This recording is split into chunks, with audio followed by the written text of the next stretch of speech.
Hello viewers, you are welcome to the best time in God's presence.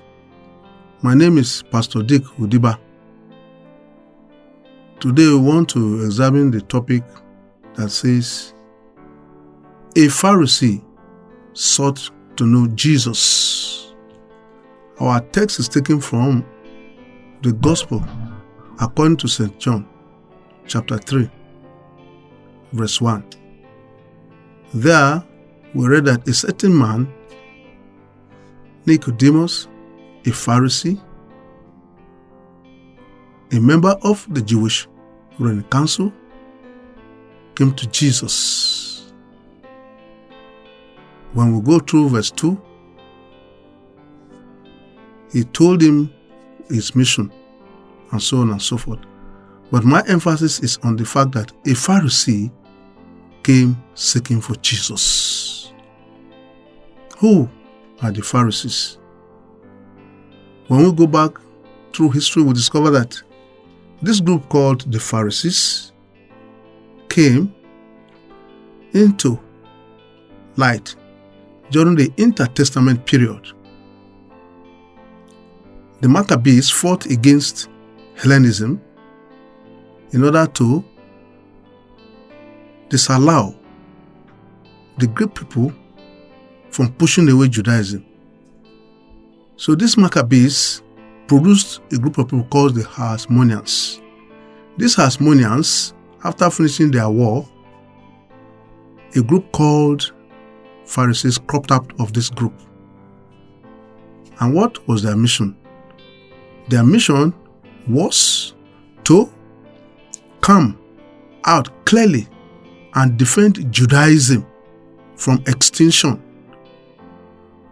So, before Jesus Christ was born, this group was there to protect Judaism from extinction. Of course, they were legalists. They read the law very well, and all of them could interpret the law to the core. Although they called themselves associates, but people saw them separating themselves to keeping the Judaistic law, called them separatists. So, this man called Nicodemus was a member of this group called the Pharisees. He was a Pharisee. And, of course, he was a member of the Sanhedrin, the highest ruling Judaistic law-making body, the Senate. In fact, he came to seek for Jesus, looking for something. A Pharisee came to seek for Jesus. And so I want us to look at this in three ways. One, that somebody who came to look for Jesus did something. What did he do? He left his house to seek for the truth. That is the first thing I want us to look at. Because when he got to Jesus, he started asking him some questions. He told him that what he saw Christ doing is not just possible for anybody to do it unless that person actually came from God. In other words, even though he was a rabbi, a great teacher, but he brought himself low, he actually was a great teacher, but he actually put down his pride, and he came personally to seek for Jesus, to know more about him, because indeed he saw truth inside of him.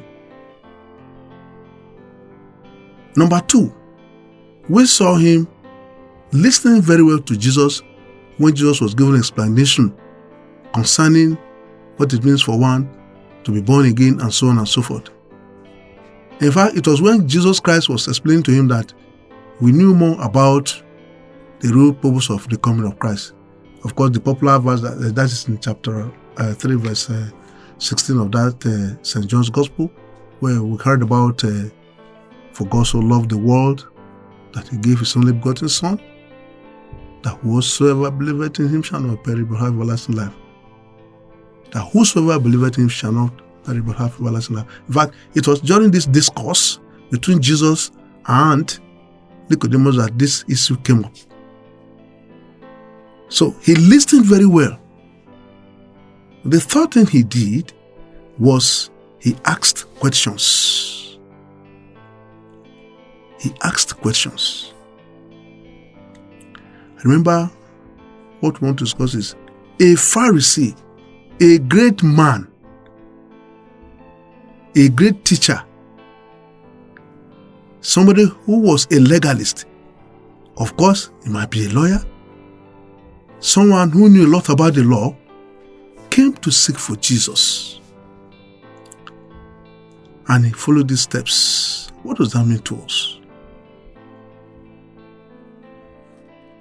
Oftentimes, we find ourselves caught in a particular situation whereby perhaps we think we have done a lot or we know a lot about an issue, and perhaps it's not so.